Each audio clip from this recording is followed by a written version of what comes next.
বিজেপির core committee বৈঠকে চূড়ান্ত দেবেন্দ্র ফডনবিসের নাম। মহারাষ্ট্রে সরকার করার দাবিতে রাজভবনে ফডনবিস বিজেপির কোর কমিটির সভায় ছিলেন দুজন কেন্দ্রীয় পর্যবেক্ষক।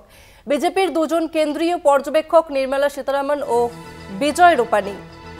মহারাষ্ট্রের পরবর্তী মুখ্যমন্ত্রী হতে চলেছেন দেবেন্দ্র ফডনবিস এবং বুধবারের বৈঠকে তাকেই বেছে নেওয়া হলো এমনটাই কিন্তু জানা যাচ্ছে। এই মুহূর্তে আমাদের সঙ্গে ফোন লাইনে রয়েছে কলকাতা টিভির পলিটিক্যাল এডিটর আশিস চট্টোপাধ্যায়। আশিস, তো অবশেষে জল্পনার অবসান ঘটলো, দেবেন্দ্র ফডনবিসকে মুখ্যমন্ত্রী হিসেবে বেছে নেওয়া হলো, কি জানা যাচ্ছে? দীর্ঘদিনের জট কাটলো অবশেষে। বিজেপির কোর কমিটির সভায় দেবেন্দ্র ফডনবিসের নামই চূড়ান্ত হলো। এটা অবশ্য জোটের সমস্ত বিধায়কদের সভা করে তাদের নেতা নির্বাচন করার ব্যাপার থাকে, সেটা পরে হবে।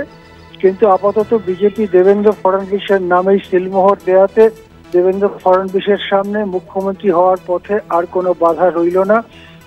জোট সঙ্গী যে অপর দুই দল শিবসেনা এবং এনসিপি, বিজেপির নেতা দেবেন্দ্র ফডনবিসকে সঙ্গে নিয়ে রাজভবনে যাচ্ছেন সরকার গড়ার দাবি জানাতে। রাজ্যপাল সিপি রাধাকৃষ্ণনের কাছে গিয়ে তারা আনুষ্ঠানিকভাবে সরকার গড়ার দাবি জানাবেন এবং সম্ভবত মহারাষ্ট্রে সরকার গড়া নিয়ে আপাতত কোনো বড় বাধা আর রইল না।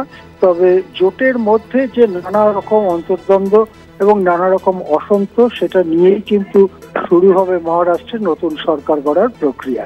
হ্যাঁ, ধন্যবাদ তোমাকে আশিস। আমরা কথা বললাম পলিটিক্যাল এডিটর আশিস চট্টোপাধ্যায়ের সঙ্গে।